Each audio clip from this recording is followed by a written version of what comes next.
JMC की सबको start करते हैं आज की वीडियो को। और मैं सबसे पहले आप सबको मैरी क्रिसमस बोलता हूँ। प्रभु यीशु मसीह के जन्म दिवस की आप सबको हार्दिक शुभकामनाएं।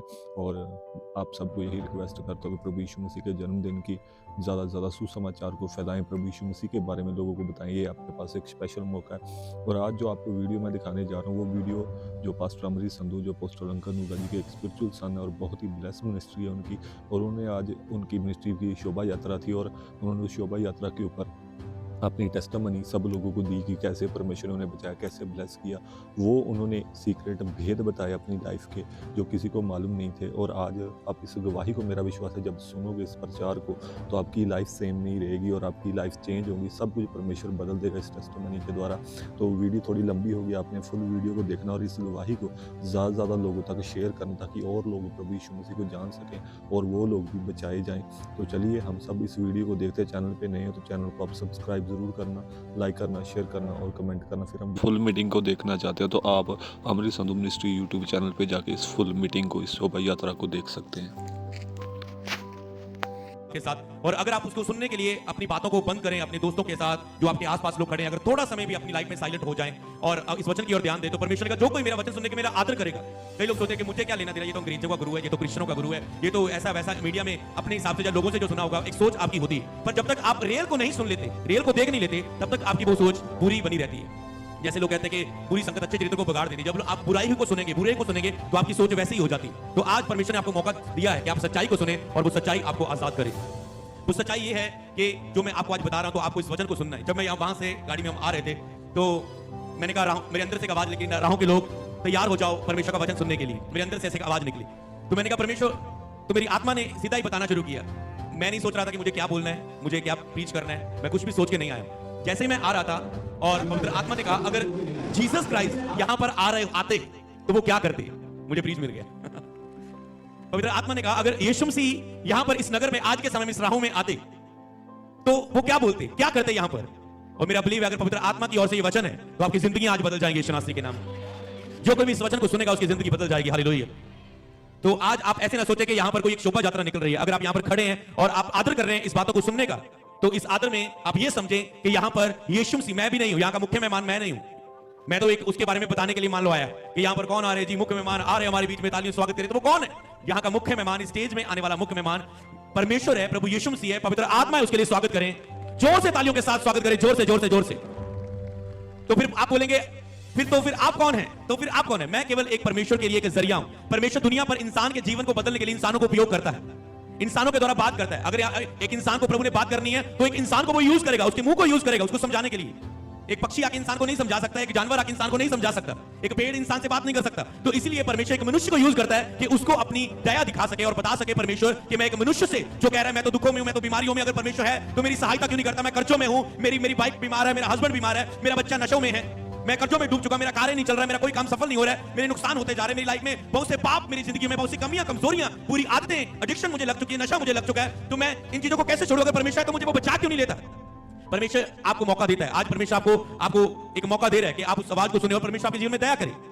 बहुत आसान है, आपकी जिंदगी बदल सकती है अगर आप इस आवाज को सुन ले। वो आपकी एक सेकंड में आपकी लाइफ को बदल सकता है। तो जब आप इसे सुन रहे हैं तो आप इसे ये सोचें कि खुद यीशु मसीह परमेश्वर हमसे बात कर रहे हैं, एक मनुष्य जो यहां पर खड़ा है माइक पे बोल रहा है उसके द्वारा। और यीशु मसीह अब पवित्र आत्मा क्या कहना चाहता है? लिखा बोलने वाले तुम नहीं, मेरा आत्मा तुम्हारे अंदर होकर बोलेगा। तो स्वागत करें पवित्र आत्मा की आवाज का। बाइबल में लिखा है भीड़ की भीड़ यीशु के पीछे चली और उसने उन्हें शारीरिक और मानसिक रोगों से चंगा किया। अगर यीशु मसीह यहां पर आते तो क्या करते? पहले आज पवित्र आत्मा के द्वारा यीशु मसीह हमारे बीच में मौजूद है। लिखा भीड़ की भीड़ यीशु के पीछे हो ले। जहां आपको भीड़ दिखेगी वहां आपको जीसस क्राइस्ट मिलेंगे। हालेलुया।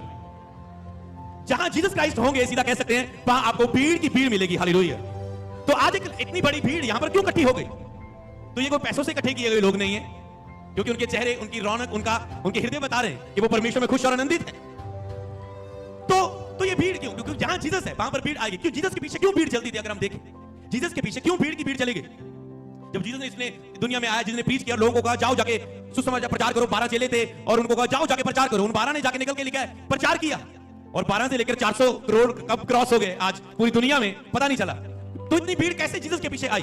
क्यों आई? क्योंकि लिखा है भीड़ की भीड़ जीसस के पीछे हो ली और उसने उन्हें शारीरिक और मानसिक रोगों से चंगा किया।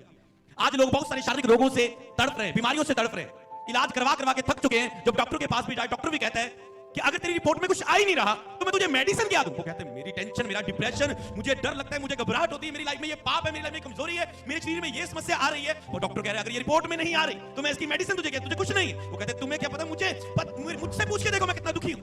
तो वो व्यक्ति कहता है, इसलिए कई वक्त आप अपने परिवार से शेयर करते हैं, वो आपको समझ नहीं पाते, कई बार डॉक्टर आपको समझ नहीं पाता, कई वक्त कोई रिश्तेदार, कोई लोग, आपका दोस्त भी आपको नहीं समझ पाता, आपका बेस्ट फ्रेंड भी आपको नहीं समझ पाता। मैं आपको बताऊं एक चीज, आज यीशु मसीह आपको समझेगा भी, आपको उत्तर भी देगा।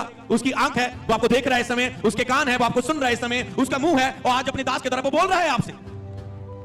तो आज भी यीशु मसीह शारीरिक और मानसिक रोगों से लोगों को चंगा करता है। अगर आपके जीवन में कोई शारीरिक रोग है, आपके शरीर में अभी कोई रोग है, मैं आपको बताऊं, अगर आप इस वचन को सुने, लास्ट में मैं एक छोटी सी प्रार्थना करूंगा, सिंपल छोटी सी प्रार्थना करूंगा। अगर आप इस वचन को सुन के विश्वास करके उस छोटी सी प्रार्थना को ग्रहण करें, हाँ मैं यीशु मसीह के बारे में जानता नहीं पर आज मुझे कुछ अच्छा लग रहा है सुन के, इसका मतलब जो अच्छाई है वो परमेश्वर की ओर से। अगर आपको कुछ बुरा फील हो, इसका मतलब वो शैतान की ओर से, पर अच्छाई परमेश्वर की ओर से है। तो आपको बस कहना है, हे प्रभु यीशु मुझ पे दया कर, मेरी लाइफ में ये दुख है, मेरी लाइफ में ये परेशान है, अगर तू सचमुच परमेश्वर, अगर जो तेरा दास बोल रहा है, अगर ये बातें सच्ची है तो मुझे प्रूफ कर। मैंने कहा चैलेंज कर सकते हैं आप परमेश्वर को, तो मुझे प्रूफ कर, मेरा परमेश्वर है जो तेरे चैलेंज को एक्सेप्ट करेगा और तुझे उत्तर देगा, क्योंकि वो देखता है, वो सुनता है, वो बोलता है। वो मूर्त नहीं है कि तुझे उत्तर ना दे। यहां पर कोई मूर्त नहीं है परमेश्वर की, यीशु मसीह की, कि वो बोले ना, क्योंकि वो अपने दास के द्वारा, अपने वचन के द्वारा बात करता है, वो उत्तर देता है। तो अगर आपकी लाइफ में कोई भी दुख है, कोई भी परेशानी है, कोई भी रोग है, तो यीशु ने उन्हें शारीरिक और मानसिक रोगों से चंगा किया। जैसे ये शोभा यात्रा में हम प्रार्थना करके चले जाएंगे, मैं आपको पवित्र आत्मा की ओर से बोलता हूं, आपकी लाइफ में जितने शारीरिक दुख है, जितने मानसिक दुख है, आज वो खत्म हो जाएंगे यीशु मसीह के नाम में। केवल आपके ही नहीं, जितने लोग इस शोभा यात्रा में जुड़े हैं, रास्ते में देख देख कर जुड़े हैं कि हम भी चलते हैं साथ में, आशीष पाएंगे जीसस क्राइस्ट से, उनकी जिंदगियों में भी शारीरिक और मानसिक रोग दूर होंगे यीशु के नाम में। तो इसीलिए कई लोगों को मानसिक रोग है, उनको चिंता है, उनको डिप्रेशन है, उनको कोई उनको हल नहीं है, उनको डिप्रेशन की बातें सारी, चिंता है, उनको बोझ है, उनके ऊपर डर है, उनको घबराहट सी फील होती है, उनको अपनी लाइफ में हारा हुआ एक असफल व्यक्ति, मैं कुछ नहीं कर सकता, मैं कुछ नहीं कर सकता, मैं बेकार हूं, कोई मुझसे प्रेम नहीं करता, मैं रिजेक्टेड हूं, मैं शर्मिंदगी में हूं, मेरे अंदर ये कमी है, ये पाप है, मैं किसी से शेयर भी नहीं कर सकता, मेरे अंदर ये गंदगी है। तो वो एक शर्मिंदगी के नीचे होते हैं। पर बाइबल में लिखा उसने हमारे रोगों को सह लिया और हमारे दुखों को उठा लिया, हमारी शर्मिंदगियों को उठा लिया कि उसके कोड़े खाने से हम चंगे हो जाएं। आपको शर्मिंदगियों के नीचे रहने की जरूरत नहीं, क्योंकि यीशु मसीह आपके लिए उत्तर बन के आ चुका है, आपके लिए दया करने के लिए आ चुका है। उसने कहा सत्य को जानो, सत्य तुम्हें आजाद कर देगा। आज सत्य है, बस इसे जानने से, इसके बारे में सुनने से लोगों पर दया हो जाती है। हालेलुया। तो यीशु मसीह ने उन्हें शारीरिक और मानसिक रोगों से उन्हें चंगा किया। मैं भी तो शारीरिक रोगों में था, मैं भी तो मानसिक रोगों में था। आप कहते हैं ऐसे कैसे हो सकता है? आप बताओ आपकी लाइफ में क्या हुआ, मेरी लाइफ में क्या हुआ, मैं आपको बताता हूं। 2010 में मैं एक नवा शहर में एक शोरूम पर, कपड़े वाले शोरूम में पोछा लगाता था, शीशे साफ करता था, सेल्समैन का काम करता था और 1500 में कमाता था। मुझे किराया निकाल के राहों से बस मेरी जाती थी, नवा शहर से आती थी, राहों से बस जाती थी और पिंड को। तो मेरा 1500 मुझे बचता था। गरीबी में था, बीमारियों में था, डिप्रेशन में था, चिंता में था। और मैं सोचता था डिप्रेशन की तो, चिंता की तो कोई मेडिसिन भी नहीं। मैं सोचता इसका क्या हल है जो मेरे साथ हो रहा, जो मेरे ऊपर बोझ है, कोई हल नहीं आ रहा है। कहीं भी घूम रहे हैं, कुछ भी कर रहे हैं, कोई हल नहीं नजर आ रहा है। जब लाइफ में एक बार दुखी हो गया, एक बार कहा गॉड अगर तू है तो कृपया मुझ पर दया कर। मैं मानता हूं तू है, पर इतने रास्ते में कैसे पहचानूं सच्चा रास्ता कौन सा है?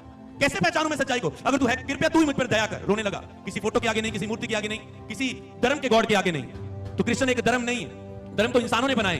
क्रिश्चियन नहीं, बाइबल में केवल यीशु मसीह है, परमेश्वर है। धर्म तो एक इंसान ने अपनी अपनी कैटेगरी में डाली, मैं इसमें पैदा हुआ, मेरा धर्म ये मेरा। तो धर्मों से आपको बाहर आना होगा अगर आपने परमेश्वर से दया लेनी। यहाँ पर सभी धर्मों के लोग यहाँ पर मौजूद है, सभी धर्मों से आए लोग, सभी धर्मों से आए लोग। परमेश्वर ने पर दया की, ये परमेश्वर के पीछे चल पड़े। परमेश्वर ने जीवन में चंगाई दी, छुटकारा दिया, नशे से आजाद किया, बीमारियों से आजाद किया। यहाँ पर कोई है जो कत्ल करने वाला था, लड़ाई झगड़े करने वाला था, पाप में था, नशा करने वाला था, नशा बेचने वाला था, आज वो छोड़ के आजाद होके आज शोभा यात्रा में मौजूद है, सेवा कर रहे हैं लोग। कोई कैमरा चला रहा है, कोई क्रॉस पकड़ के खड़ा है, कोई वचन लेके खड़ा है। तो कोई परमेश्वर ने इनकी जिंदगी को बदल दिया। ये सारी चर्च की टीम है। तो परमेश्वर ने कैसे यूथ को बदल रहा है, कैसे जवान बहनें, जवान भाई चर्च में आके आजाद हो रहे हैं। ये परमेश्वर की दया है और वो आपकी लाइफ में भी दया करना चाहता है, आपको भी छुटकारा देना चाहता है। पर उसने कहा जो कोई मेरे सामने दीन होगा मैं उस पर दया करूंगा। बस छोटा सा काम है, दीन होना है। आप डॉक्टर के पास जाके ये नहीं कहते डॉक्टर साहब जल्दी मेरी मुझे मेडिसिन दो, मुझे जाना है, मुझे बहुत काम है। आप डॉक्टर के साथ दीन हो जाते हैं। डॉक्टर उंगली चलाता है, अरे आराम से बैठ, चुप कर, मेरी बात तो सुन। आप दीन हो जाते हैं तो डॉक्टर आपको इलाज करता है। समझ पा रहे हैं? तो आपको स्पिरिचुअल डॉक्टर जीसस के आगे भी दीन होना है, दया होने के लिए तैयार है। हालेलुया। तो यीशु मसीह पापियों पर दया करने के लिए, पापियों को बचाने के लिए आए।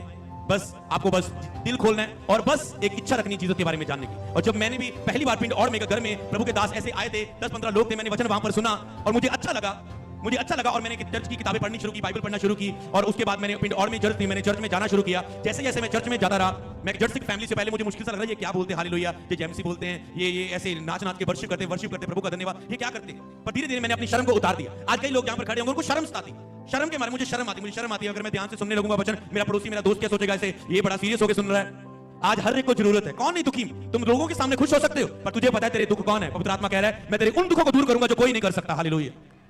इसलिए परमेश्वर आपके उन दुखों को दूर करने के लिए आया है। मैं भी तो दुखी था, परेशान था, थक चुका था, हार चुका था अपने जीवन से। प्लस 2 में मेरी पढ़ाई खत्म हो चुकी थी, मेरे ऊपर केस लग गया जब मेरी एमपीडी कैड मेरे से पकड़ी गई, यहां मैंने डाली थी, मैं नकल मारता था और क्योंकि पढ़ाई में बुरी संगत ने मेरे चित्र को बिगाड़ दिया था। 8वीं क्लास तक पहले नंबर पर आने वाला व्यक्ति जब बुरी संगत में बुरे लोगों के साथ मेरा उठना बैठना हो गया, स्कूल में घूमने वाले लोग, एक कापी डाल के स्कूल जाने वाले, हम सोचते हैं हम इतनी भारी भारी कैट उठा के बड़ी बड़ी किताबें क्यों उठा रहे हैं, ये तो पढ़ाई नहीं करते। उनको देखकर हमारी भी लाइफ ऐसी, घूमने लगे, गेड़ियां डालने लगे, घूमने लगे, पढ़ाई छोड़ दी। तो प्लस 2 में गाइड पकड़ी गई, केस लगा, फ्लाइंग आई, केस लगा कि आज से 3 साल तक तू पढ़ नहीं सकता, प्लस 2 के एग्जाम नहीं दे सकता। टूट गया, डिप्रेशन में, शर्म आ रही है, कैसे लोगों के बीच में जाऊं, वो लड़कियां, वो लड़के, वो स्कूल के क्लासमेट, वो फ्रेंड्स, उनके बीच में मुंह दिखाने के जोग नहीं, बंद कमरे में रो रहा हूं, निराशा में हूं। पर जीसस ने मुझ पे दया की, एक घर में आया वचन और उसने कहा अमृत वहां पर जा और मेरे वचन को सुन। और जैसे मैंने वहां पर उस वचन को सुना और परमेश्वर ने मेरे जीवन को बदलना था, मैंने नहीं ढूंढ रहा, मैं नहीं कहता कि मैं ऐसे भक्ति करके मैंने जीसस को पा लिया, मैंने नहीं जीसस को पाया, कोई जीसस को नहीं पा सकता। जीसस खुद, यीशु मसीह खुद दया करते हैं लोगों को चुनने के लिए। हालेलुया। कई लोग कहते हैं तूने अपना धर्म बदल लिया, तूने अपना धर्म छोड़ दिया, तूने अपना धर्म बदल लिया, तू ईसाई बन गया, तू क्रिश्चियन बन गया। मैंने कहा मैं ईसाई नहीं, मैं सही बन गया हूं। पहले पाप में था, बुराई में था, अब सही बन चुका। तो लोग सोचते क्या तूने धर्म चेंज कर लिया? मैंने कहा मैंने धर्म नहीं चेंज किया, बाइबल में लिखा है हमने परमेश्वर को नहीं चुना, परमेश्वर ने हमको चुना है। तो मैंने नहीं मान लिया जीसस को, जीसस ने दया करके मुझको चुना है अपनी सेवा के लिए, अपनी महिमा के लिए, अपनी आराधना के लिए, अपने प्रचार के लिए। हालेलुया।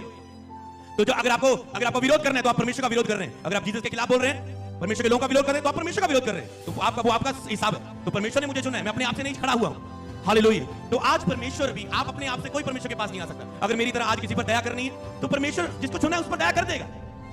दूसरा, अगर आप कहें प्रभु दीन हो जाएं, प्रभु मुझ पर भी दया करना, प्रभु मुझ पर भी दया करना। हालेलुया। ऐसे भीड़ जा रही थी और भीड़ लगातार जा रही थी। वहां एक व्यक्ति था जो जीसस को देखना चाहता था, भीड़ की भीड़ जा रही है, वो जीसस को देखने के लिए कद का मदरा था। वो एक बड़े दरख्त पर चढ़ गया, जैसे हम स्टेज पर खड़े, वो एक बड़े दरख्त पर चढ़ गया कि जीसस जहां पर जाए तो मैं उसे देख पाऊं, अपने मन की खुशी पूरी कर पाऊं। हालेलुया। पर बाइबल ने कहा जब जीसस वहां पर से गुजरे, जीसस ने देखा इसके अंदर एक्साइटमेंट है मुझे देखने की, और यीशु मसीह ने कहा ए जक्कई नीचे उतर आ, आज मैं तेरे घर भोजन करूंगा। हालेलुया। तो जीसस ने खुद चुनाव किया मैं तेरे घर जाऊंगा। और जैसे जीसस उसके घर में गए, उसको आत्मा ने छुआ, परमेश्वर की पवित्रता ने छुआ। उसने क्या, जितना भी लोगों को लूटा हुआ था, लोगों को टैक्स लेकर, लोगों से चुरा कर, लोगों को ठग के किसी भी तरीके से पैसे लूटे थे, उसने अपनी गुथड़ियां खोली, अपनी दीवारों को, जैसे लोगों ने ब्लैक मनी छिपाई होती है, ऐसे उसने सारा पैसा छिपाया था। उसने निकाला उसे, उसने कहा जिसे मैंने लिया है मैं उसको 3 गुना करके वापस देता। आ जाओ, मैंने किसी को लूटा है तो अगर किसी के मैंने 1000 लिया था और आज मुझे 3000 वापस कर रहा हूं। यीशु मसीह ने कहा आज इस मनुष्य के घर में उतार आया है, यह बंदा बदल चुका है। हालेलुया। जब आपने पाप छोड़ दिए, आपने परमेश्वर को प्राप्त करने का चिन्ह एक ही है। आप बहुत भक्ति करते होंगे, जब तक आपके पाप, आपका जीवन नहीं बदलता, तब तक आपने अभी तक पर गॉड को, परमेश्वर को नहीं पाया। तो जीसस चाहते हैं चिन्ह क्या होगा, आपका जिंदगी बदल जाएगी। आप गुस्सा करना बंद कर देंगे, गालियां निकालनी बंद कर देंगे, लड़कियों को बुरी निगाह से देखना बंद कर देंगे, आप विचार से आजाद हो जाएंगे, नशों से आजाद हो जाएंगे, आप बुराई से आजाद होंगे, लड़ाई झगड़ा क्लेश करने से, अपनी वाइफ से वफादार हो जाएंगे, आप बदल जाएंगे। क्योंकि जीसस आपकी लाइफ में जब आता है, आपका जीवन बदल जाता है। हालेलुया। तो मैं यही बताना चाहता हूं, जीसस मेरी लाइफ में आए और मैंने जीसस को जानना शुरू किया, चर्च जाना शुरू किया। 2010 में जीसस में आया, चर्च जाना शुरू किया, परमेश्वर ने मुझे ब्लेस करना शुरू किया और परमेश्वर ने मुझे बढ़ाना शुरू किया, आशीष पर आशीष देना शुरू किया। आज मेरा अपना कपड़ों का शोरूम है और परमेश्वर ने मुझे अपनी सेवा में चुना हुआ है, अपनी सेवकाई के लिए, हजारों लोगों के लिए। जो एक व्यक्ति दुखों से मरा हुआ था, सोचता था मैं तो बेकार हूं, मुझे कोई प्यार नहीं करता, मैं रिजेक्टेड हूं दुनिया में, मैं बेकार हूं जो कह रहा था, आज उसी बेकार को कितने लोग भीड़ सुनने के लिए खड़ी हुई है। ऐसे तुम सोच रहे होगे कि मैं तो बेकार हूं, मैं तो किसी काम का नहीं हूं, ना तो मेरा कोई मुझे समझता है। मैंने कहा आपकी मिट्टी जिंदगी को आज परमेश्वर सोना बना देगा। ये बातें नहीं है, लिखा परमेश्वर का राज्य बातों में नहीं, बातें कोई भी कर सकता है, बातें कोई भी आके, आज दुनिया पर स्टेज में बड़े बड़े सिंगर है, बहुत कुछ बोलने वाले, बोलने के बड़े टैलेंट उनके अंदर है, तो बातें कोई भी कर सकता है। पर परमेश्वर आज केवल बातें नहीं कर रहा है, वो आपकी जिंदगी को बदल रहा है। हालेलुया। ओके, कैसी जिंदगी बदलेगी? अगर आप चाहते हैं जीसस मुझ पे दया करे तो बस अपनी आंखों को बंद करना है। इस वीडियो में कि परमेश्वर के दास बता रहे थे कि कैसे कैसे परमेश्वर ने उनको चुना, कैसे वो एक शोरूम में पोछा लगाते थे और वो अक चुके थे, डिप्रेस हो चुके थे और वो सोचते थे कि मैं मर जाऊं, या कुछ भी वो शैतान उनके मन में डालता था। पर प्रभु ने उन्हें चुना था, प्रभु ने प्यार करता, प्रभु धर्म जाति नहीं बदलता, जीवन बदलता। प्रभु ने उनको एक सिख फैमिली से चुना। आज उस कुछ व्यक्ति को जो एक अपने आप को मूर्ख समझता, लोग भी उन्हें बेवकूफ़ समझते थे, परमेश्वर ने आज उन्हें कहाँ खड़ा कर दिया। कितने लोग उनको सुनते और परमेश्वर ने उनको ऊंचा किया, ब्लेस किया अपनी महिमा के लिए। सो आप इस गवाही को ज़्यादा से ज़्यादा लोगों तक शेयर करें ताकि और लोग सेफ हो सके, प्रभु यीशु मसीह को जान सके और लोग जान जाएंगे प्रभु यीशु मसीह धर्म नहीं बदलता, जीवन बदलता है, ईसाई नहीं सही बनाता है। तो आप वीडियो को ज़्यादा से ज़्यादा शेयर करना, चैनल को सब्सक्राइब करना, लाइक करना, शेयर करना।